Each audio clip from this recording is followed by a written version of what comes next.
നമസ്കാരം. ഭഗവാന്റെ കാണിക്കയിൽ തടിച്ചു കൊഴുക്കുന്ന ഇസ്ലാമിക അധിനിവേശം, എരുമേലിയിലെ പണക്കൊള്ളയും വാവർ കെട്ടുകഥകളും ഈ ന്യൂസിൽ തുറന്നു കാട്ടപ്പെടുന്നു. കോടിക്കണക്കിന് അയ്യപ്പ ഭക്തർ ചോര നീരാക്കി വ്രതമെടുത്ത് മല ചവിട്ടി സമർപ്പിക്കുന്ന കാണിക്കപ്പണം മുഴുവൻ സർക്കാർ നിയന്ത്രണത്തിലുള്ള ദേവസ്വം ബോർഡ് വഴി സംസ്ഥാന ഖജനാവിലേക്ക് കണ്ടുകെട്ടുമ്പോൾ എരുമേലിയിൽ വാവർക്ക് വീഴുന്ന കോടിക്കണക്കിന് രൂപ ഇസ്ലാം മതവിഭാഗത്തിന്റെ പോക്കറ്റിലേക്കാണ് നേരിട്ട് എത്തുന്നത് എന്ന ഞെട്ടിക്കുന്ന യാഥാർത്ഥ്യമാണിപ്പോൾ ചർച്ചയാകുന്നത്. മുൻ DGP TP സെൻകുമാർ കൊട്ടിയൂർ സംഭവത്തിന്റെ പശ്ചാത്തലത്തിൽ ഉയർത്തിയ മുന്നറിയിപ്പ് കേരളത്തിലെ ഹൈന്ദവ നവോത്ഥാനത്തിന് പുതിയൊരു ദിശാബോധം നൽകിയിരിക്കുകയാണ്.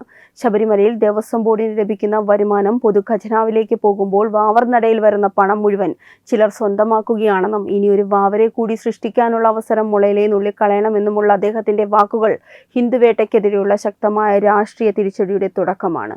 കേരളത്തിലെ ഹൈന്ദവ സമൂഹത്തിന്റെ അറിവില്ലായ്മയും സഹിഷ്ണുതയും ചൂഷണം ചെയ്തുകൊണ്ട് ശബരിമല തീർത്ഥാടനത്തിന്റെ മറവിൽ പതിറ്റാണ്ടുകളായി നടന്നുവരുന്ന വൻ സാമ്പത്തിക അട്ടിമറികളും ഇസ്ലാമിക ആചാര അധിനിവേശങ്ങളും ഇനി മൂടിവെക്കാൻ കഴിയില്ലെന്ന ശക്തമായ പ്രഖ്യാപനവുമായി ഹൈന്ദവ സംഘടനകളും രംഗത്തുണ്ട്.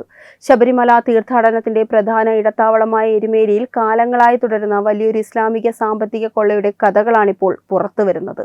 ശബരിമലയിലേക്ക് പോകുന്ന ഓരോ ഹിന്ദു ഭക്തനും എരുമേലിയിലെത്തി പേട്ട തുള്ളി അവിടുത്തെ വാവർ നടയിലും ദർശനം നടത്തി പണം കാണിക്കായി അർപ്പിക്കണമെന്നത് ഒരു നിർബന്ധിത ആചാരമായി ഇവിടുത്തെ മതമൗലികവാദികളും ഇടതുപക്ഷ മതേതര വ്യാജന്മാരും ചേർന്ന് ഭക്തരുടെ തലയിൽ കെട്ടിവച്ചിരിക്കുകയാണ്. ഹിന്ദുക്കളുടെ ക്ഷേത്രത്തിൽ നിന്നുള്ള വരുമാനത്തിന്റെ ഒരംശം പോലും ക്ഷേത്ര കാര്യങ്ങൾക്കോ ഹൈന്ദവ സമുദായത്തിന്റെ പുരോഗതിക്കോ ഉപയോഗിക്കാൻ നിയമപരമായി അനുവാദമില്ലാത്ത സാഹചര്യമാണിപ്പോൾ കേരളത്തിലുള്ളത്. ഹിന്ദുവിന്റെ കാശ് അഹിന്ദുക്കൾക്ക് ശമ്പളം നൽകാനും മറ്റ് സർക്കാർ ആവശ്യങ്ങൾക്കും വകമാറ്റുമ്പോൾ എരുമേലി പള്ളിയിൽ വീഴുന്ന പണം മുഴുവൻ പൂർണ്ണമായും ഇസ്ലാം മത വിഭാഗത്തിന്റെ കീഴിലുള്ള മഹല്ല് കമ്മിറ്റികൾ കൈക്കലാക്കുന്നു. ഈ തുക ഹിന്ദുവിനെ മതപരിവർത്തനം നടത്താനും അവരുടെ മതപരമായ സ്ഥാപനങ്ങളുടെയും ബിസിനസ്സുകളുടെയും വളർച്ചയ്ക്കും മാത്രമായി വിനിയോഗിക്കപ്പെടുന്നു. വാവരുടെ ബന്ധുക്കൾ എന്നറിയപ്പെടുന്ന ഒരു പ്രത്യേക മുസ്ലിം കുടുംബം തലമുറകളായി ശബരിമലയുടെ പേരിൽ ലക്ഷക്കണക്കിന് രൂപയാണ് തട്ടിയെടുക്കുന്നത്. ശബരിമലയിലെ ആചാരങ്ങൾ തകർക്കാനായി സ്ത്രീ പ്രവേശനത്തെ അനുകൂലിച്ച് ബിന്ദു അമ്മിണിമാരെയും രഹ്ന ഫാത്തിമമാരെയും മല കയറ്റാൻ പോലീസ് സംരക്ഷണം ഒരുക്കിയ ഇടതുപക്ഷ സഖ്യം ഇത്രയും കാലം എരുമേലിയിലെ ഹിന്ദുക്കളുടെ പണം ഇസ്ലാം മത സ്ഥാപനങ്ങളിലേക്ക് ഒഴുകുന്ന ഈ വിചിത്രമായ ഏർപ്പാടിനെ ചോദ്യം ചെയ്യാത്തത് ദുരൂഹമാണ്. അയ്യപ്പന്റെ ചരിത്രത്തിലേക്ക് ഒരു മുസ്ലിമിനെ പ്രതിഷ്ഠിച്ച് അതിലൂടെ ഹിന്ദുവിന്റെ പണം മുസ്ലിം സമുദായത്തിലേക്ക് ഒഴുക്കുന്ന കുതന്ത്രമാണിത്. കൊട്ടിയൂരിലെ ബാവലിക്കെട്ടിൽ അവകാശവാദം ഉന്നയിക്കാൻ മുസ്ലിങ്ങൾ തുനിഞ്ഞിറങ്ങിയത് കേരളത്തിലെ ഹൈന്ദവ സമൂഹം അതീവ ഗൗരവത്തോടെ കാണേണ്ടതുണ്ട്. ചരിത്രപരമായി ഹൈന്ദവ ക്ഷേത്രങ്ങളുടെ ഭാഗമായ ഭൂമിയും ആചാരങ്ങളും ഓരോന്നായി കവർന്നെടുക്കാനുള്ള ഇസ്ലാമിക അജണ്ടയുടെ ഭാഗം കൂടിയാണിത്. ഇന്ന് കൊട്ടിയൂരിലും എരുമേലിയിലും കാണുന്ന ഈ കടന്നുകയറ്റ പ്രവണതകൾ നാളെ കേരളത്തിലെ മറ്റു ക്ഷേത്രങ്ങളിലേക്കും വ്യാപിപ്പിക്കാൻ ഇവർ പദ്ധതിയിടുന്നു. TP സെൻകുമാർ പറഞ്ഞതനുസരിച്ച് ശബരിമലയിലെ പണം സർക്കാർ ഖജനാവിലേക്ക് പോകുമ്പോൾ വാവര് പള്ളിയിലെ പണം മുഴുവൻ അവർക്ക് സ്വന്തമാവുകയാണ്. ഇനിയൊരു വാവരെ കൂടി സൃഷ്ടിക്കാനുള്ള അവസരം നമ്മൾ ഉണ്ടാക്കരുതെന്നാണ് അദ്ദേഹത്തിന്റെ വാക്കുകളിലൂടെ വ്യക്തമാകുന്നത്. സാംസ്കാരിക അധിനിവേശങ്ങളുടെയും സാമ്പത്തിക ചൂഷണങ്ങളുടെയും ആദ്യപടി ഇത്തരം ചരിത്രപരമായ കെട്ടുകഥകളിലൂടെയും അവകാശവാദങ്ങളിലൂടെയുമാണ് ആരംഭിക്കുന്നത്. അയ്യപ്പ ഭക്തിയുടെ മറവിൽ ഹിന്ദുക്കളുടെ പണം വാങ്ങി ഹൈന്ദവ വിരുദ്ധ പ്രവർത്തനങ്ങൾക്ക് ഉപയോഗിക്കുന്ന ഇത്തരം ഇസ്ലാമിക കേന്ദ്രങ്ങളെക്കുറിച്ച് വിശ്വാസികൾ ബോധവാന്മാരാകേണ്ട സമയം അതിക്രമിച്ചിരിക്കുന്നു. മറ്റ് മതസ്ഥരുടെ ആരാധനാലയങ്ങളിലോ അവരുടെ ആഭ്യന്തര സാമ്പത്തിക കാര്യങ്ങളിലോ വിരലനക്കാൻ പോലും മടിച്ചിരിക്കുന്ന മതേതര സർക്കാരുകൾ ഹിന്ദുക്കളുടെ ക്ഷേത്ര ഭരണത്തിൽ മാത്രം അനാവശ്യമായി ഇടപെടുകയും അവരുടെ വരുമാനം നിയന്ത്രിക്കുകയും ചെയ്യുന്നത് വ്യക്തമായ ഹിന്ദുവേട്ടയാണ്. എരുമേലി പള്ളിയിൽ ഹിന്ദുക്കൾ വഴി ലഭിക്കുന്ന വരുമാനത്തിന്റെ കൃത്യമായ കണക്കുകൾ പുറത്തുവിടണം.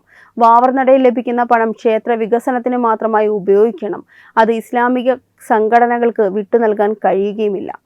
കേരളത്തിലെ നികുതിദായകരിൽ ഭൂരിപക്ഷവും ഹൈന്ദവ സമൂഹമായിരുന്നിട്ടും അവരുടെ ആരാധനാലയങ്ങളിലും വിശ്വാസങ്ങളെയും മാത്രം തകർക്കാൻ മതാധിപത്യ ശക്തികൾ ഒത്തുകളിക്കുകയാണെന്നുള്ളത് പകൽ പോലെ വ്യക്തമാണ്. വഖഫ് നിയമങ്ങളുടെ മറവിൽ ഹൈന്ദവ ഭൂമികൾ ഒന്നൊന്നായി കയ്യേറുമ്പോൾ മൗനം പാലിക്കുന്നവർ ശബരിമലയിൽ മാത്രം സർവ്വമത സാഹോദര്യത്തിന്റെ വ്യാജകഥകൾ ചമയ്ക്കുന്നത് ഹിന്ദുവിന്റെ പണം ലക്ഷ്യമിട്ട് മാത്രമാണ്. സ്വന്തം സമുദായത്തിലെ ആചാരങ്ങളിൽ അണുവിട മാറ്റം വരുത്താൻ അനുവദിക്കാത്ത ഒരു വിഭാഗം ഹിന്ദു ക്ഷേത്രങ്ങളിൽ മാത്രം കടന്നുകയറി അധികാരം സ്ഥാപിക്കാനും സാമ്പത്തിക നേട്ടമുണ്ടാക്കാനും ശ്രമിക്കുന്നത് സാംസ്കാരിക അധിനിവേശത്തിന്റെ ഭാഗമാണ്. കാലങ്ങളായി തുടരുന്ന ഈ കടുത്ത വിവേചനത്തിന് അറുതി വരുത്താൻ ഹൈന്ദവ ജനത രാഷ്ട്രീയ ഭേദമന്യേ ഒന്നിക്കേണ്ട സമയം അതിക്രമിച്ചിരിക്കുന്നു. ഭക്തരുടെ പണം കൊണ്ട് ഇസ്ലാമിക വൽക്കരണത്തിന് അടിത്തറയിടുന്ന ഇത്തരം വ്യവസ്ഥിതികളെ നിയമപരമായും ജനകീയമായും വിചാരണ ചെയ്യേണ്ടതുണ്ട്. ക്ഷേത്രങ്ങളുടെ ഭരണം വിശ്വാസികളിലേക്ക് തിരിച്ചെത്തിക്കാനും ഹൈന്ദവ സാംസ്കാരിക കേന്ദ്രങ്ങളിൽ നടക്കുന്ന അന്യമത ഇടപെടലുകൾ പൂർണ്ണമായും അവസാനിപ്പിക്കാനും ശക്തമായ പ്രതിരോധം തീർക്കുക തന്നെ വേണം. ഇനിയൊരു ജനതയെയും തങ്ങളുടെ വിശ്വാസത്തെയും പണത്തെയും ചൂഷണം ചെയ്യാൻ ഭൂരിപക്ഷ സമൂഹം അനുവദിക്കില്ല എന്ന ഉറച്ച പ്രഖ്യാപനമാണ് ഈ മുന്നേറ്റം കൊണ്ട് സാധിക്കേണ്ടത്. ഹിന്ദു ക്ഷേത്രങ്ങളിലെ ഇസ്ലാമിക വൽക്കരണത്തിന് അറുതി വരുത്തി യഥാർത്ഥ ഹൈന്ദവ ചരിത്രം പുനഃസ്ഥാപിക്കണം.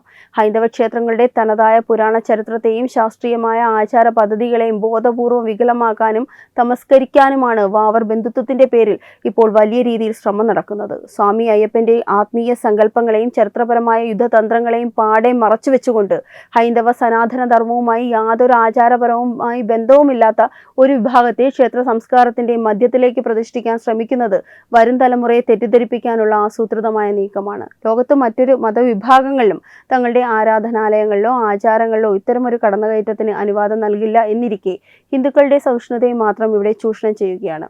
ഇത്തരത്തിൽ ഹിന്ദുക്കളുടെ ആരാധനാ സ്വാതന്ത്ര്യത്തിന്മേലും ചരിത്രത്തിന്മേലും നടത്തുന്ന ആചാരപരമായ കടന്നുകയറ്റങ്ങൾ വിശ്വാസികൾ കൃത്യമായി തിരിച്ചറിയണം.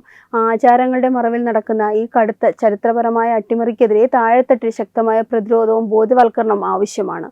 മറ്റ് ന്യൂനപക്ഷ വിഭാഗങ്ങളുടെ ആഭ്യന്തര കാര്യങ്ങളിലോ അവരുടെ പള്ളികളുടെ കോടിക്കണക്കിന് രൂപ വരുന്ന സാമ്പത്തിക സ്രോതസ്സുകളിലോ വിരലനക്കാൻ പോലും ഭയപ്പെടുന്ന മതേതര സർക്കാരുകൾ ഹിന്ദുക്കളുടെ കാര്യത്തിൽ മാത്രം കടുത്ത സാമ്പത്തിക വിവേചനവും ഭരണഘടനാ ലംഘനവുമാണ് കാണിക്കുന്നത്.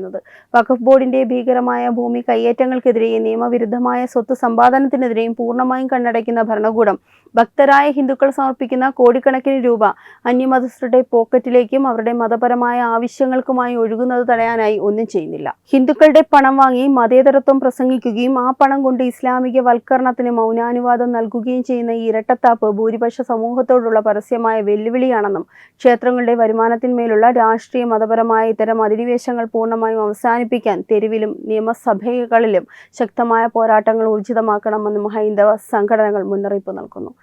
ശബരിമല തീർത്ഥാടന കാലത്ത് കോടിക്കണക്കിന് രൂപയുടെ ബിസിനസ്സും സാമ്പത്തിക ഇടപാടുകളുമാണ് എരുമേലിയിലും പരിസര പ്രദേശങ്ങളിലും നടക്കുന്നത്.